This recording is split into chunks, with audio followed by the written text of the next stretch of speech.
Good morning, good afternoon, good evening to everybody joining us today. Happy International Women's Day. Woo! I am very happy to have you all on this call. Welcome again to all of you joining us, whether it's early morning, late afternoon, late night. Welcome, ladies and allies. Um, Before we begin, I want to just give a quick shout out to our sponsor of today's event, Tribal. We are very, very happy to have you guys on today's call. We're going to have a very insightful, thought out conversation regarding just, the designing over the remote culture and also to just the atmosphere of the working woman, right? To all of our women here on our call, we are glad to have you all on here. And also, to all of our new members, welcome to all of you all. I highly encourage you guys, if you can, in the chat to add where you guys are joining us from. I actually here in Chicago. Finally, here in the city, we have some beautiful weather that's coming in through. So, Lord be to God, right? Finally, we have some sweet, sweet weather to enjoy here in the city. And just to you guys know, my name is Juana Estrada, and I am the event manager here at Latinas Tech, and I am very happy to have you guys all on today's call. Just so you know, if you are a new member to our network, welcome to you all. As part of Latinas in Tech, we welcome you all in efforts to support you in any way that we can throughout your career journey. And the ways that we do this is through our three pillars, that is through professional development, recruitment, and representation. So events like this today are offered to you guys to be able to connect, to network, but also to get resources as far as how you can advance in your career within tech, and also to how do you can get more mentorship and allyship around this network. So before I begin, just to let you know, as part of being our membership, to be part of a member, just go onto our website, into and there you'll be actually able to connect with our 20 plus chapters, our 1,700 plus network of women, and also to just opportunities like today where you'll be able to connect with recruiters and sponsors who are looking to hire on women just like yourself. Just some quick housekeeping rules for today's event. Please stay active in the chat, continue to conversate, continue to network, but also too, we do have time for our today's event for Q&A, so please add your questions in the Q&A button that's found below. Our moderator today will be actually filtering through those questions for today's conversation. So without further ado, I would like to now open up the stage to today's moderator, Sarah. I'm gonna open you up to the stage. Thank you, Juana. Hi, everyone. Happy International Women's Day. And we are going to introduce our wonderful speakers today. And I'm going to be actually starting with myself, but let me share my screen first. Just a second. This is what happens, like you practice everything, but when you decide to share your screen in a panel, you don't see anything in the share, right? Sorry, guys. All right, here we go. Let's start from the beginning. So I'm Sarah, I'm your moderator today.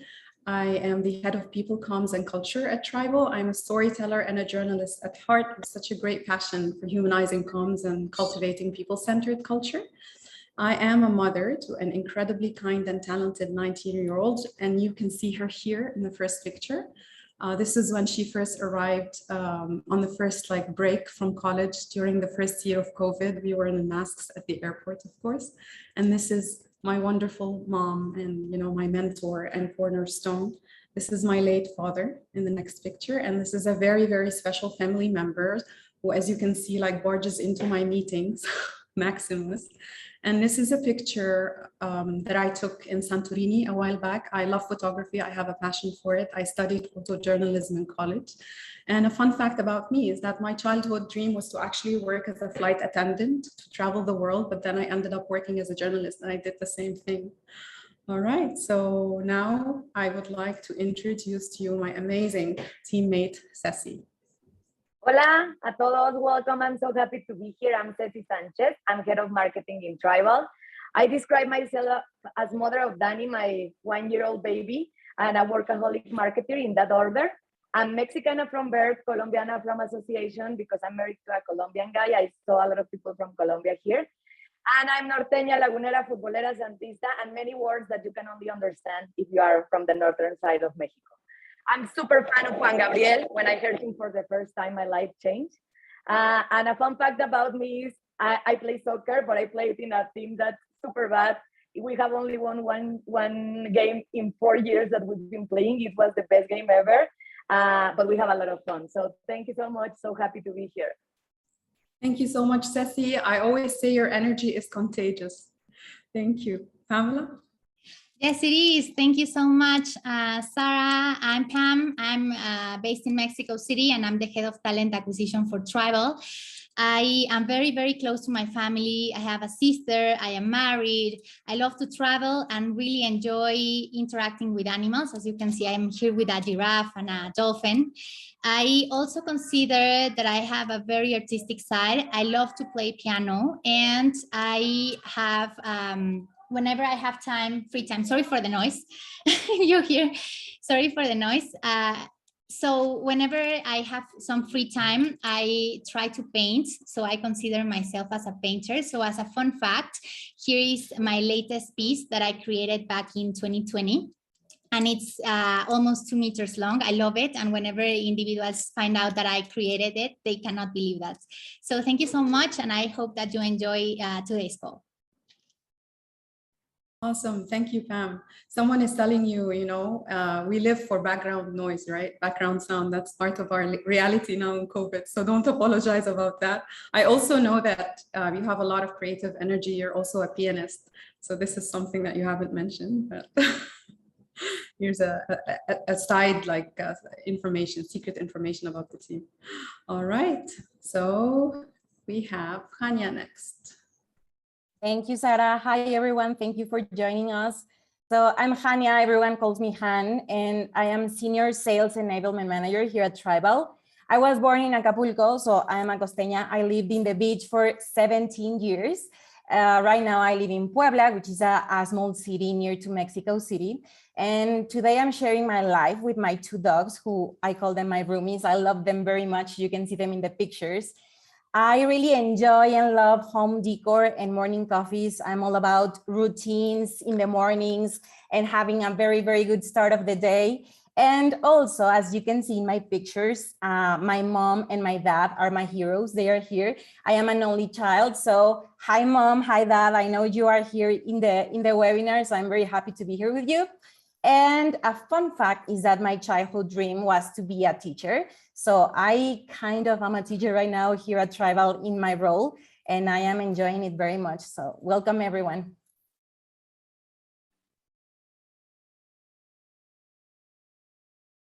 I just realized that I'm muted, right? So I just said, thank you, Hania, and hi, Hania's mom and dad. We're so happy that you're with us. All right, now we're saving the best for the last, right? Sonia. Hello, everyone. I am so excited to be here. I am Sonia, Regional General Manager.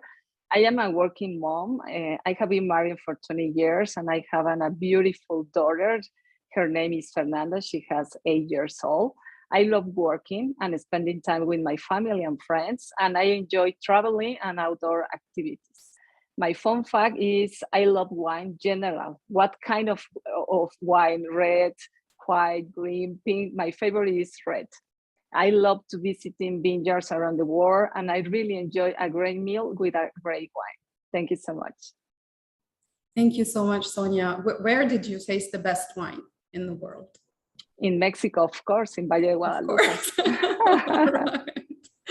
Thank you so much, Sonia. I'm really so happy to introduce you, teammates and wonderful women, to this panel discussion. I'm sure we have a lot to learn from you.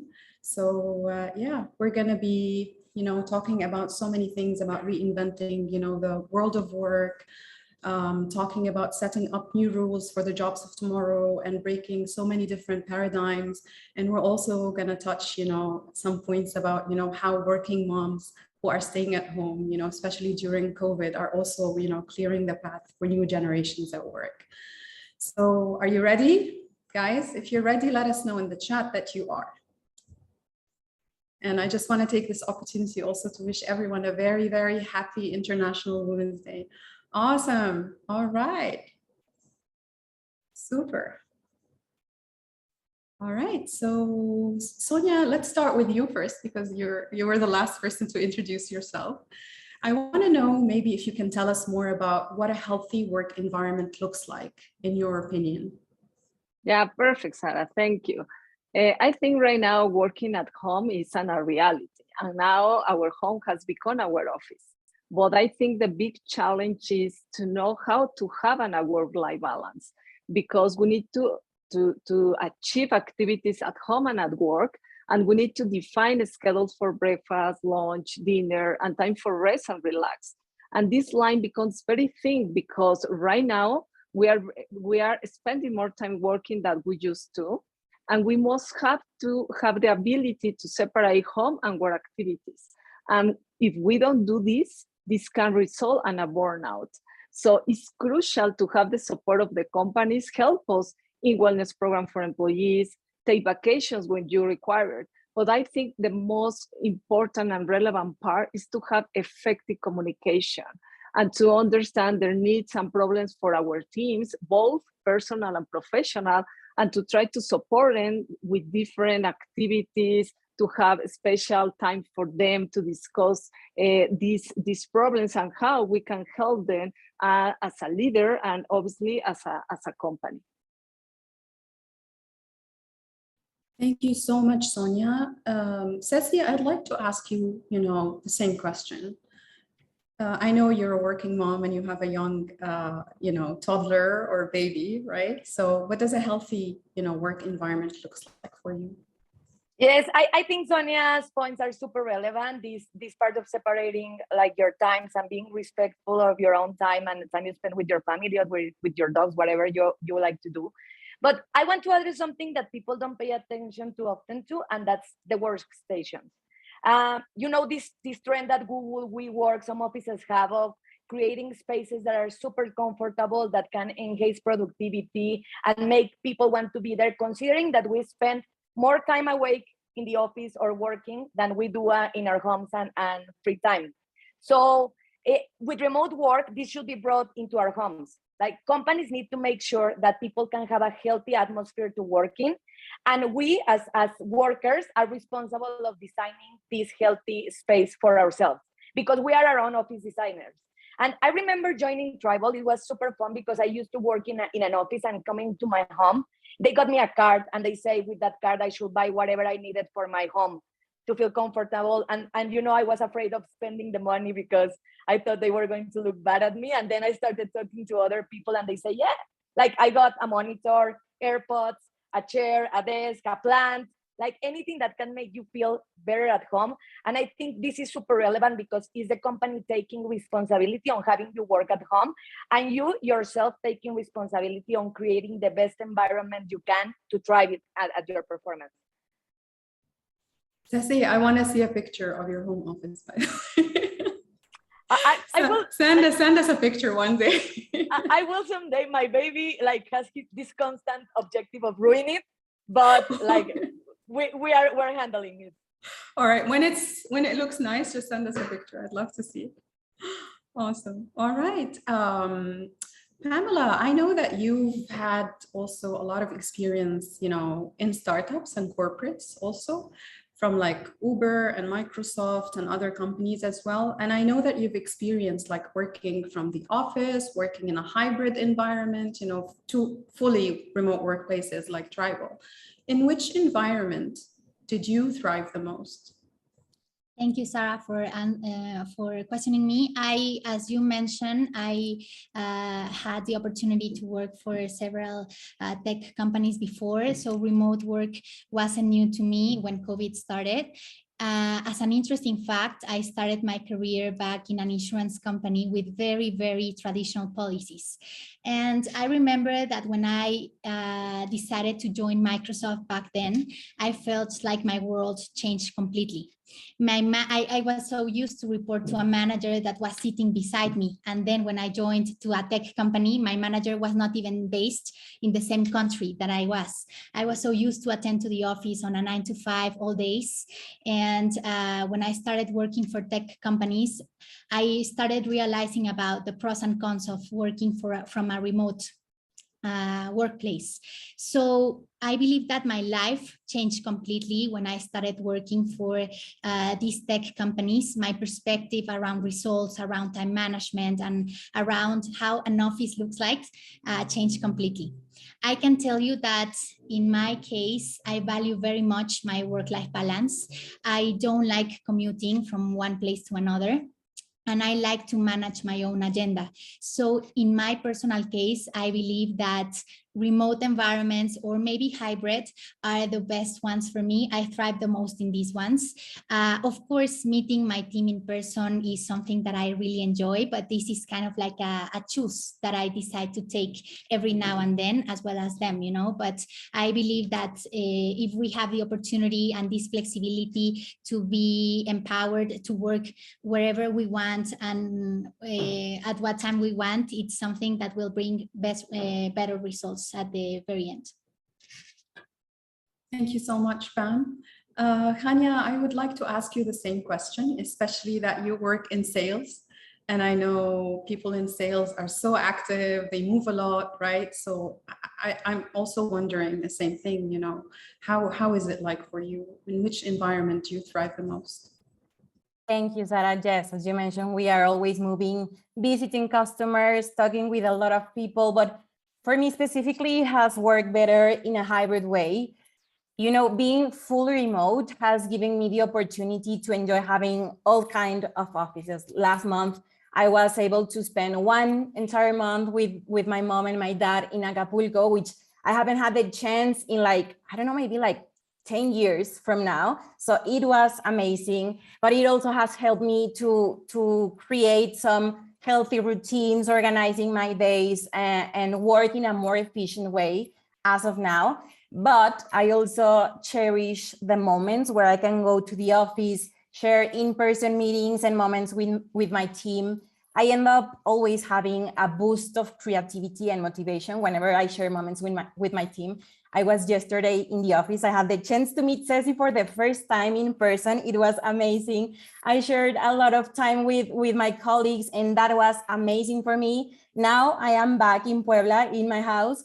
And I feel very, very motivated right now. So for me, it is a combination of both, a hybrid way. And honestly, you know, I have to be very, very honest, being able to spend all day with my dogs while I am Zooming is what makes this way of work the best for me. Absolutely. Awesome. Do they let you work? I mean, they're pretty small, right? My dog kind of destroys my laptop every time he joins. Do they let you work? Yes, they let me work. They bark sometimes, you know. I guess everyone in the sales team knows how the bark of my dog sounds, but yes, they are super, super good. All right, good to know. Thank you, Han. I'm going to move on now to a question for you, Sonia.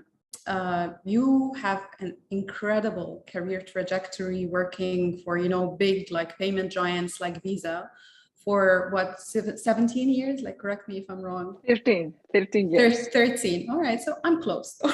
Yeah. Okay. How do you, as a leader, especially in a very, you know, hyper competitive industry like the finance and the payments industry, how do you make sure that women have the same opportunities as men? I think we have the responsibility for ensuring that women have the same opportunity as men as a leader. And we must seek to have this diversity at all levels, but as you mentioned, in general, in the traditional companies, the share of women in the leadership team is very slow, is very low. So I think we need to focus especially in the leadership team. And we need to encourage women to apply for management position. And I think this is great. And I love to talk about this topic is eliminate the imposter syndrome.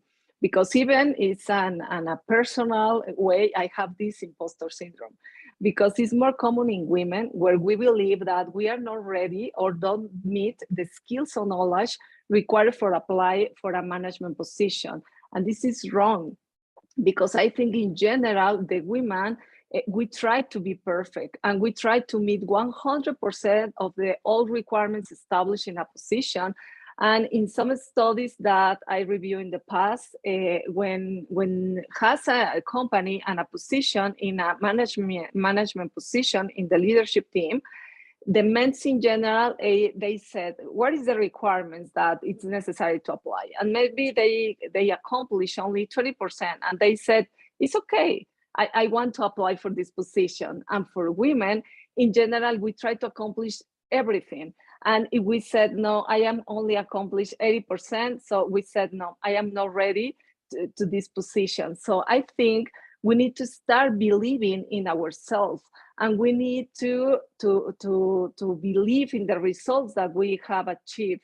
So I think as a leader, we need to give them the confidence to apply for the next level and mentoring to be successful in their new position, because this is other mistake in general, that maybe some women apply for a leadership team position and then they never receive this mentoring or coaching. So it's very, very important to receive it.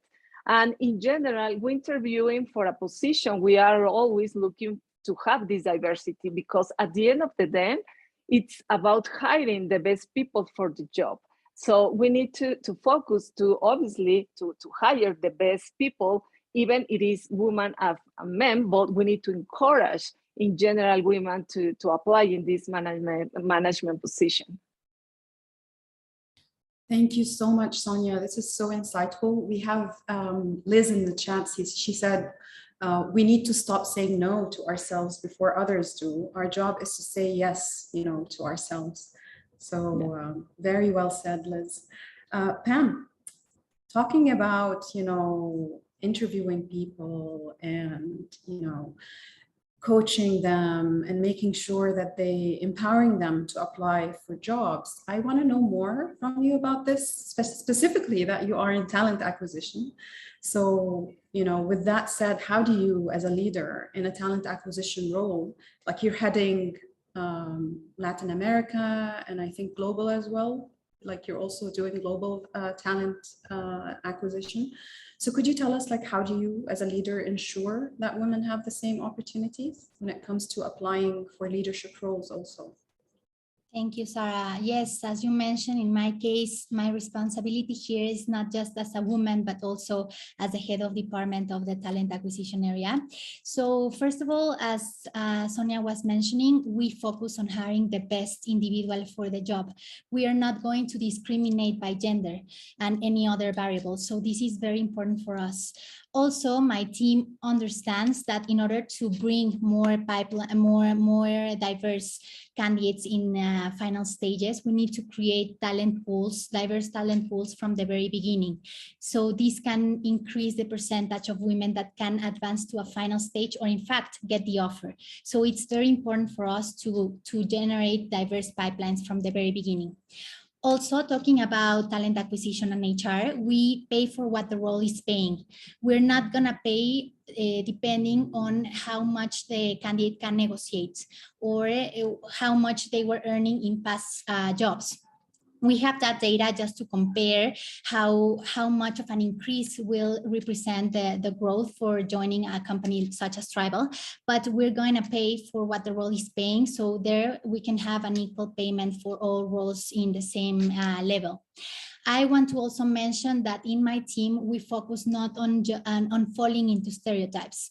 As Sonia was mentioning, we intentionally try to bring skills individuals in roles that are or that have been historically dominated by men. For example, engineering or maybe finance. So the talent acquisition team has to do kind of like an extra job here in order to present diverse pipelines and to try to bring women in those roles.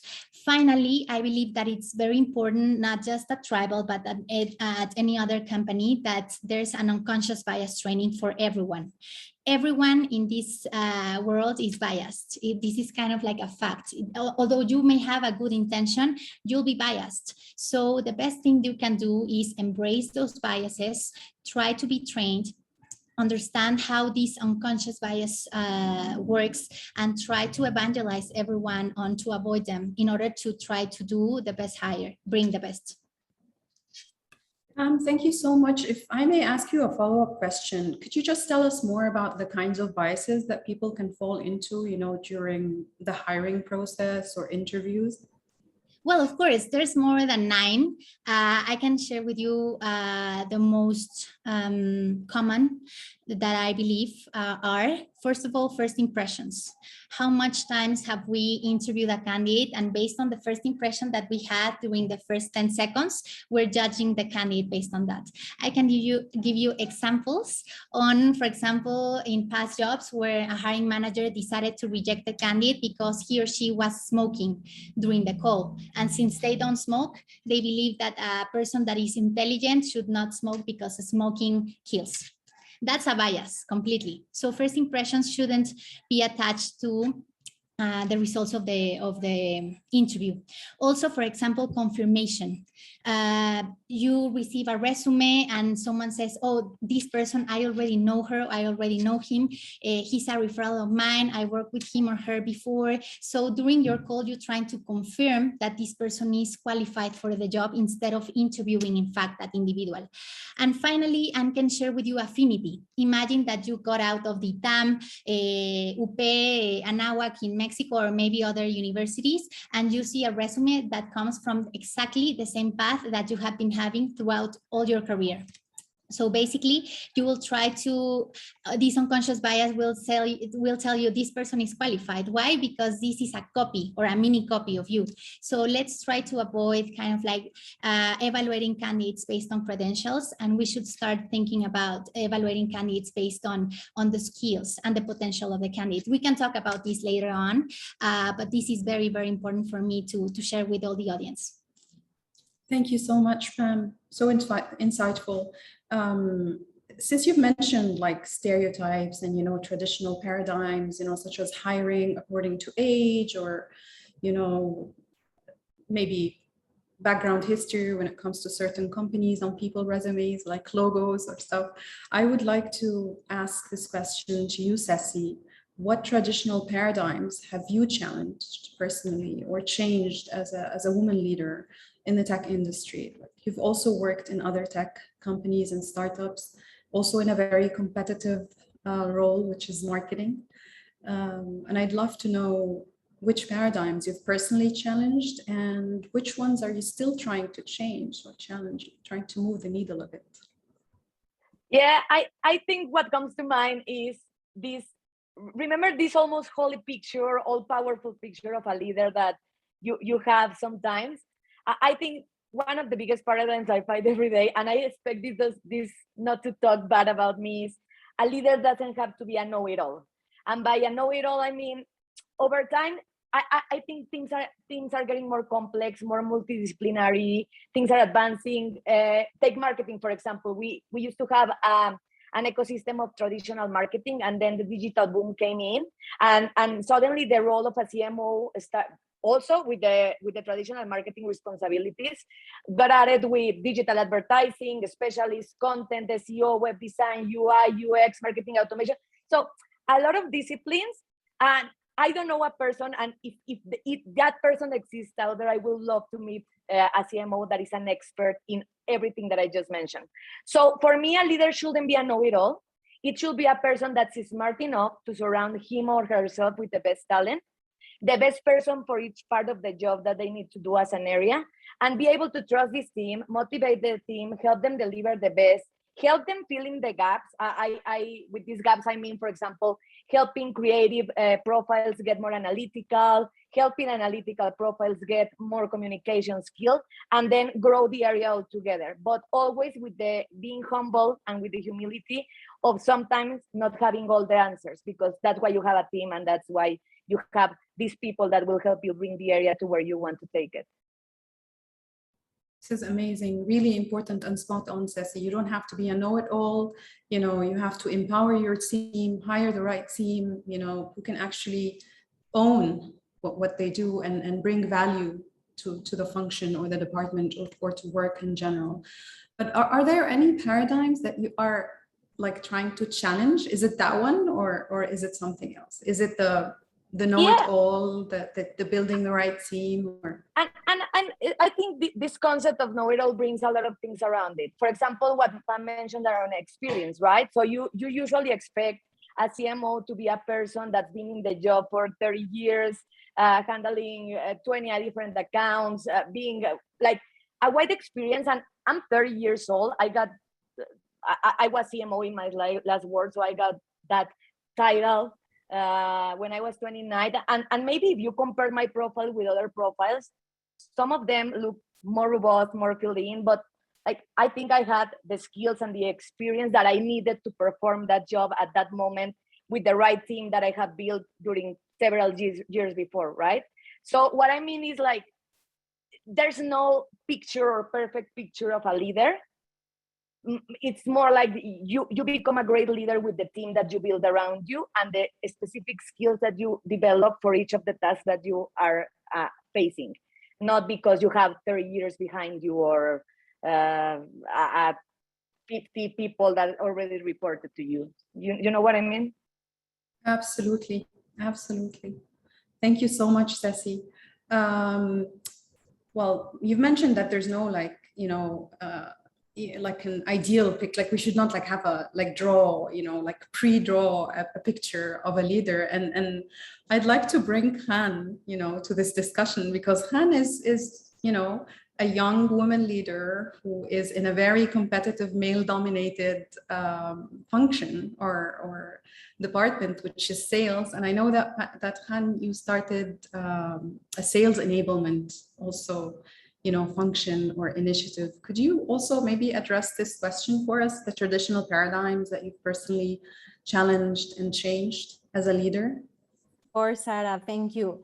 Yes, as you mentioned, I had the amazing opportunity to lead teams full of excellent and talented people that most of the times, some of them have more years of experience than me.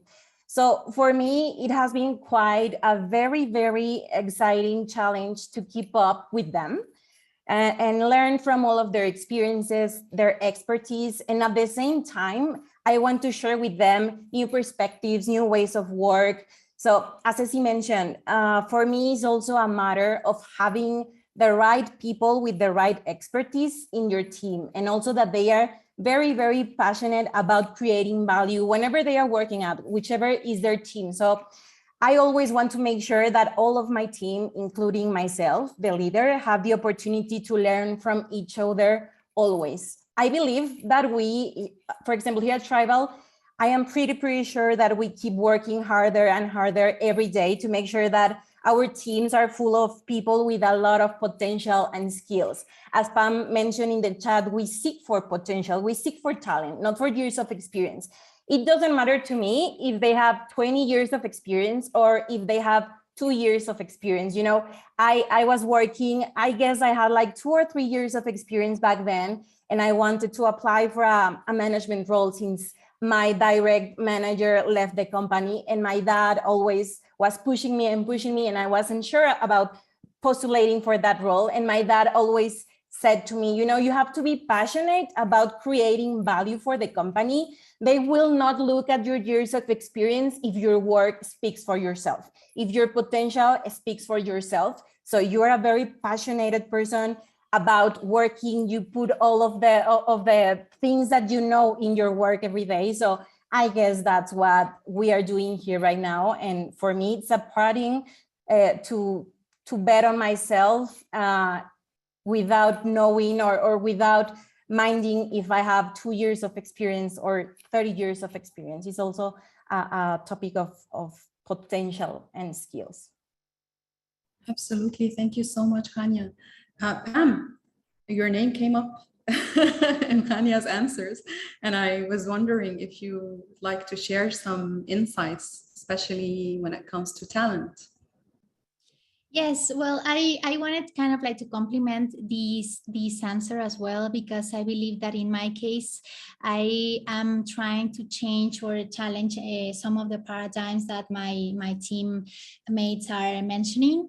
I believe that, first of all, years of experience should not be attached to seniority. As all of them were saying, years of experience cannot confirm that a person can be a leader, or vice versa. So we should start thinking about evaluating talent in other ways. It's always a balance, like all in life.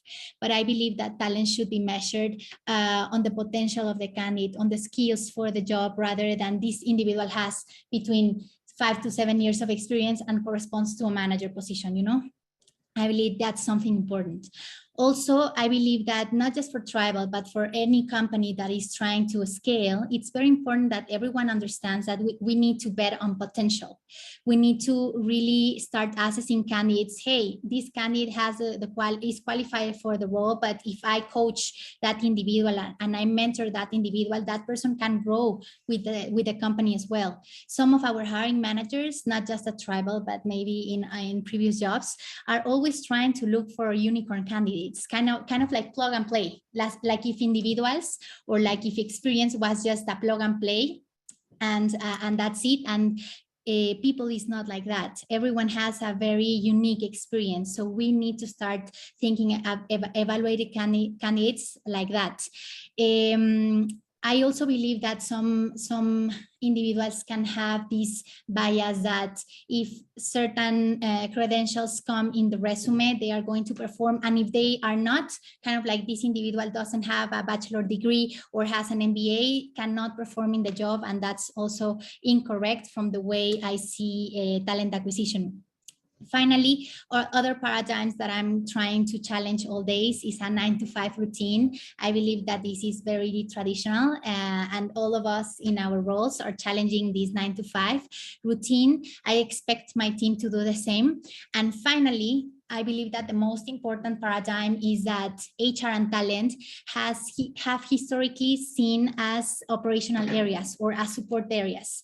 And I want to share and to position my area as a strategic area, like any other, you know, like sales, like engineering. We can be as strategic as any other areas because we're building the company. We're building the company one hire at a time, and all the talent teams are full of amazing builders that are going to make this startup fail or succeed. So I believe that those are the paradigms that we're currently facing. Thank you, Pam, so much for this. Shout out to the TA team and everyone else, right? So Yes. we don't want anyone to, yeah. Sonia, would you like to weigh in on that? On maybe traditional paradigms that you have changed or challenged as a woman leader?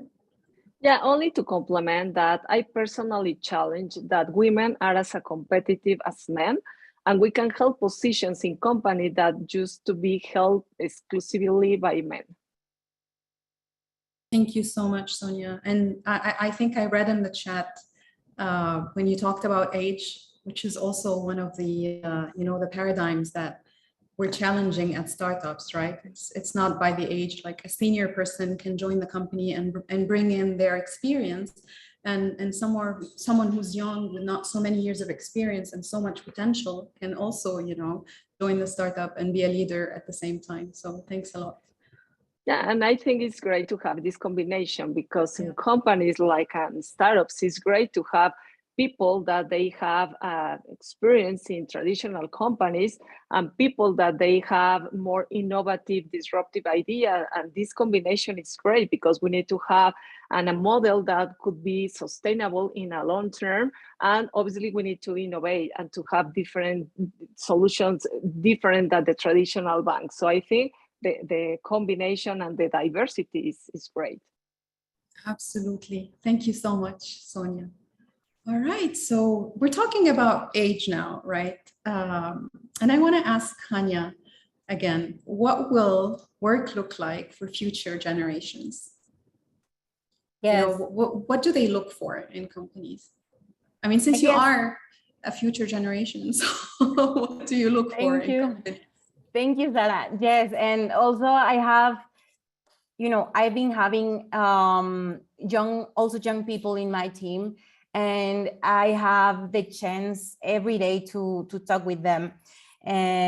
For them, I guess that future generations, we will look for companies that share a purpose with them, companies that are committed to help people to change the status quo, to change the way that they are doing things, also to change like the normal and to propose a whole new way of doing a lot of things differently, they will also go and look for a cultural environment. They will seek for people that inspire them as leaders and also as peers. where they are sure that they can add value through their knowledge and their results, like with all of the ideas that they are having every day, and that they feel like they can also grow at the same time that the company is doing that.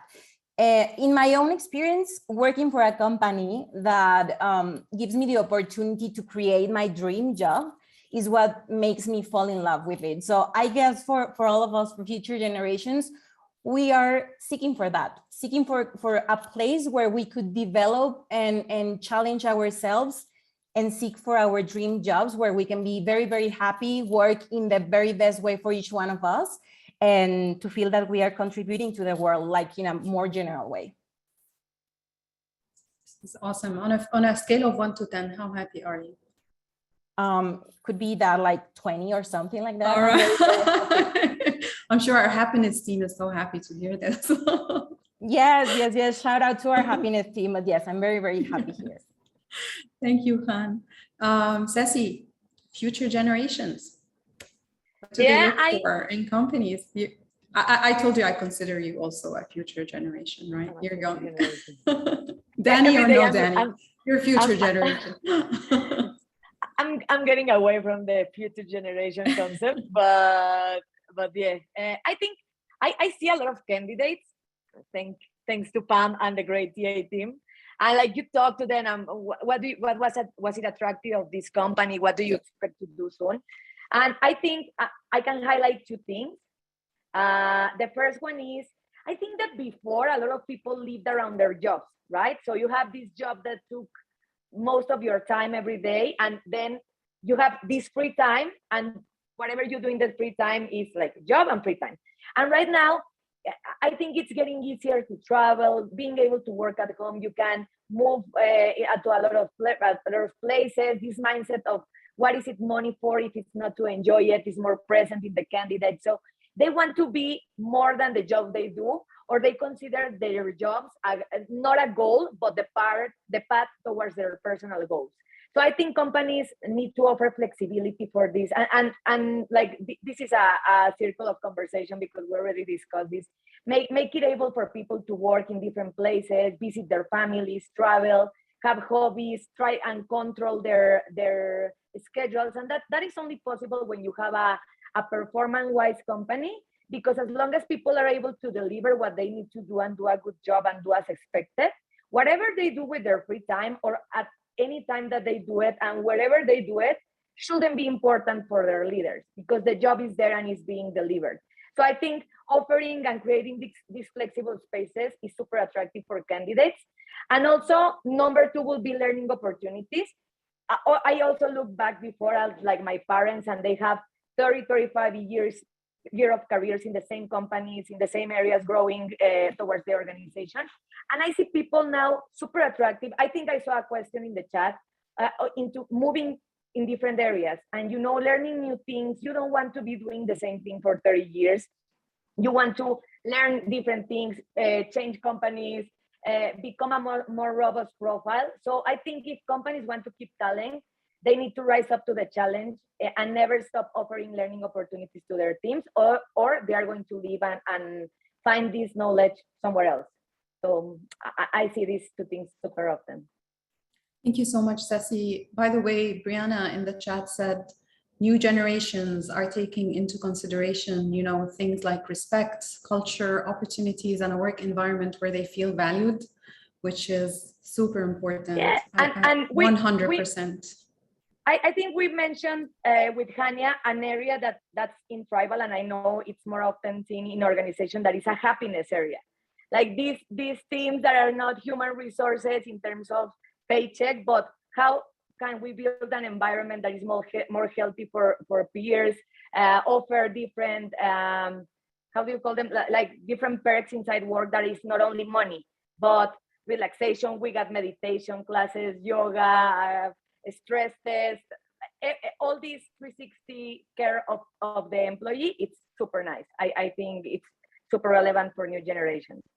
Awesome. Thank you so much, Ceci. Well, I think since you're talking about work environments, and I know that you are a full-time working mom, in a full-time remote job, and you're working from home. And I saw you at meetings, with Danny in one hand and your laptop on the other hand, and sometimes your cat like barges into your meetings. And we know that it can be challenging. How can employers be more sensitive to the needs of working parents, especially women? That's for me, it's a tricky question. Like, I live it every day because I'm a mom, but I know, or I'm a truly believer that everyone has their own, I'm going to call it baggage, or their own personal stuff that might somehow make more complicated their work performance. So I think the way to be more sensitive is to, as leaders, lose the fear of getting personal with the people we work with. And I'm not talking about evaluation or performance, but getting personal as part of a community where we coexist and work together at least 1/3 of our days. Because sometimes managers, I think they are afraid to get into a personal atmosphere with the people because they are afraid of being considered unprofessionals. And as long as we respect boundaries, getting personal not only will allow us to better understand and empathize in a situation with working parents, but with everyone in your team. You will have a people who might lose a family member, the one that's going through a financial problem or difficult situation, the one that's ill, the one that's just burnout, and of course the moms and dads in the organization. So getting personal will help us understand them and motivate them and help us develop our teams better. Far away from affecting performance, it will enhance it, like this relationship of understanding that the people that you work with are people. They are not numbers, or they are not assets in the company. So I think this will make us more empathetic, and I'm super sure that behind every innovation in working environments, there was a person that got or put himself in the shoes of another team member that have a difficult situation around them. So I think this is the way. Thank you so much, Ceci. Spot on. Empathy, and human-centered people. That's what it takes to build a great, healthy working environment. Thank you so much. And more employers that are sensitive to these needs. Sonia, for you, I know that you have a daughter, right? And she's older than Danny, but you also you were a working mom, in a corporate, like Visa, and you're also a full-time working mom in a startup like Tribal. Could you tell us more about how do you think employers can be more sensitive to the needs of working parents? Yeah, of course. So in my case, when started the pandemic, it was a shock because I worked many years in traditional companies, and obviously for me, it was traditional to go to the office. So at first was a shock, but right now for me, it's great because I spend time with my daughter. It's great to me to have the opportunity to pick up to her in the school, to go to some activities in the school, to go to the swimming class with my daughter. So it's great to have this option and this opportunity to spend time with my daughter. But it's also a challenge for the organization. And I think the employers must be aware that everyone has to adapt their schedules, women and men.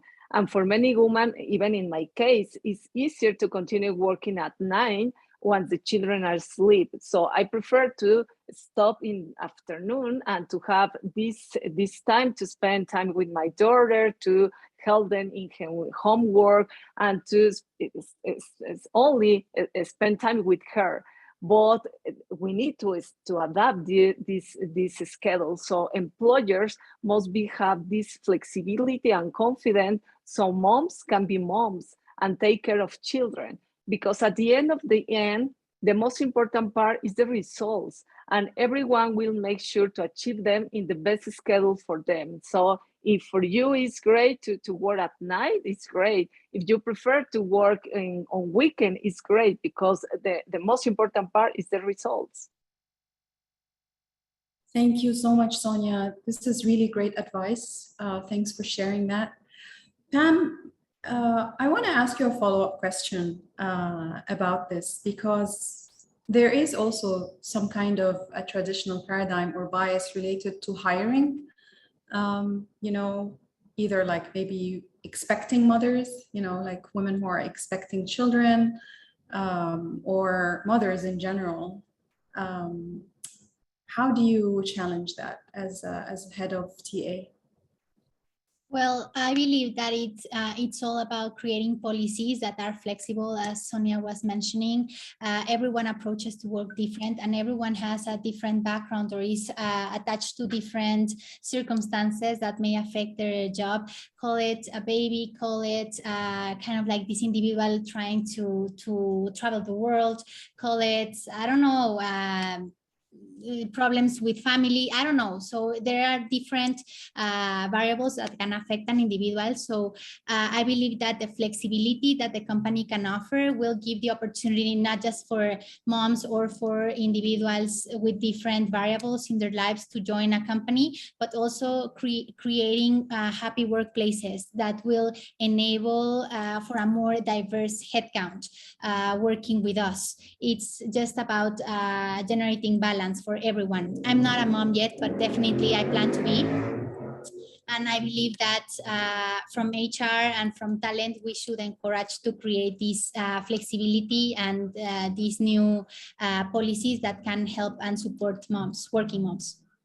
Thank you so much, Pam. Amazing insights. Thank you so much, team. I want to just, give the last few minutes before Q&A for final thoughts from each and every one of you. So let's start with Hanya. Yes, thank you, Sarah. So my final input here would be for me to encourage everyone who is in this call, especially the people who are seeking other opportunities, seeking to have a very new way of work, to always go for your dream job, to focus on creating what makes you feel passionate about, passion will take you to awesome places every time you put that into the place that you are working at. So make sure that you are putting every inch and every part of your dream into your everyday work, and you will go very, very far away from where you are right now. So thank you very much. Thank you so much, Han. Pam, any final thoughts? Yes, thank you. I want to share with all the audience that accountability will be very, very important for all the individuals that want to keep working on a remote environment or that want to join a remote environment. So keep that in mind, and also try to bet on potential and not credentials. Thank you so much. Potential and not credential. That rhymes, and we'll remember that for a very long time. Yes, I was thinking about that rhymes, and I want kind of like to share it with the audience. That should be your team slogan. For moving on. All right, thanks a lot, Sonia. Thank you, Sarah, and I'm very happy to be part of this panel. And for me, is in the fintech ecosystem, we have the opportunity to continue innovating in financial services, but also to provide the right opportunities and conditions for women to continue their professional growth. So I think fintech is a great opportunity for women that they are looking for a new position, that they are looking to apply in a new company. Fintech is a great option for women. Thank you so much, Sonia. I mean, honestly, seeing you and how you worked at Visa for so many years and heading an entire region at Tribal. So I think I'm surprised when you said that sometimes you suffer from an imposter syndrome, to be honest. So, but thank you for being so open and vulnerable, and leading by example, and being such a great role model for women on the team and, I guess within the audience. So thanks a lot for sharing that. Thank you, Sarah. It's a pleasure to be part of the tribe. Thank you. Ceci, any final thoughts? Yes, I think I will invite every woman and everyone out there to stop apologizing for who you are outside of work.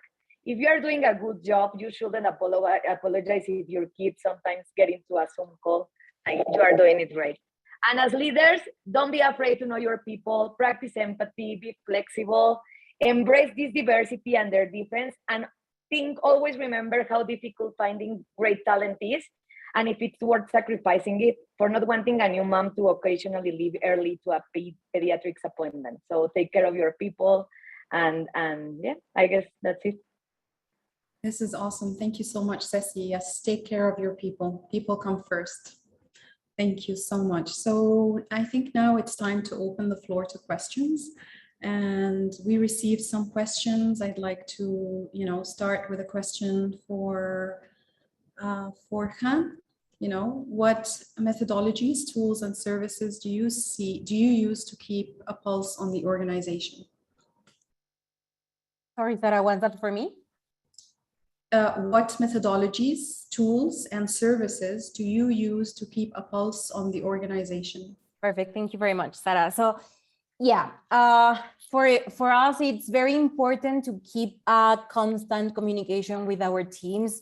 One thing that I use a lot is to have very, very deep Zoom sessions with the team. One of the activities that we do is that we share our goals, our immediate and short-term goals with the other team members. So that is helping us a lot to know our teammates in a very different way than our day-to-day work office. So that is one thing that has helped us a lot to make sure that we are all motivated, that we know what we are doing in our lives, our personal lives. And that also helps us to prevent ourselves from feeling like we are alone in our homes, right? So Zoom has been a great tool. Slack is that we use a lot to have channels in which we share some things that are not work related, and that is awesome as well. I feel like I know everyone in the team. We have teammates in Colombia, in Peru, in Chile, in Brazil, and I always feel like whenever I see them in person, I've known them from a lot of time ago because of these tools, these amazing tools that are helping us to break down like these space barriers. So yes, that's helping us a lot here. Thank you so much, Khan. Sonia, there's a question also for you. What do you do to increase the percentage of women leadership roles? I think, thanks, Sarah. I think first, we need to encourage women in our organization to apply in this management position. And then I think right now we are working very close with Pam, because in the leadership team position, we need to have this diversity, and we need to have in the interview, we need to have these women and men applying for this position. But we need to, even in the leadership team, we are working with them to eliminate this bias that even Pam mentioned, that maybe for some specific roles they try to focus in the first occasion only in men, and they need to be open to have more women in the leadership team. So I think we need to work in internal, with our women that we have in the company, and obviously in external, and to work very close with the leadership team, because they need to be open to have more diversity in the leadership team. And right now we are working to have this balance, not only in the company, in the general company, in Tribal, even in the leadership team. Thank you so much, Sonia. Ceci, I see a raised hand. Do you want to add something? Yeah, I think like when you are a leader and having women and men inside your team, it's super important to have a culture around KPIs, because in order to give promotions, KPIs don't discriminate. There's no men or women for KPIs. So if with your team in equal peers, you have a very set clear of expectations in terms of performance, either the women or the men are going to meet them, but it will be like completely blind from biases. So in case you are trying to find out how to develop more women in your company, give them the same opportunities that your men have. And at the end of the day, the person that is better for the job is going to get it. It's not like you will erase this sense of perception around it when trying to promote people inside your organization. Absolutely. Thank you so much, Ceci. Yes, KPIs don't discriminate. A lot of very powerful sound bites from this panel. We have time, maybe a minute for one last question. So Pam, what do you recommend to women starting a career in a tech company? Well, I would tell everyone, first of all, get a mentor or try to get a mentor. Always keep learning, prepare yourself, never settle down for less than what you think you deserve, and support other women too. Thank you so much, Pam. Thank you, Ceci. Thank you, Sonia. Thank you, Han, for sharing all these, incredible insights. I personally learned a ton from you today. And, thanks to everyone who shared questions and who joined us on this panel. We were really so happy, to be talking to you on this special day. Happy International Women's Day to everyone. And thank you so much, team. It's been a pleasure moderating this session with you. Thank you, everyone, for joining. Thank you. Thank you. Have a very energetic day. Thank you. Bye.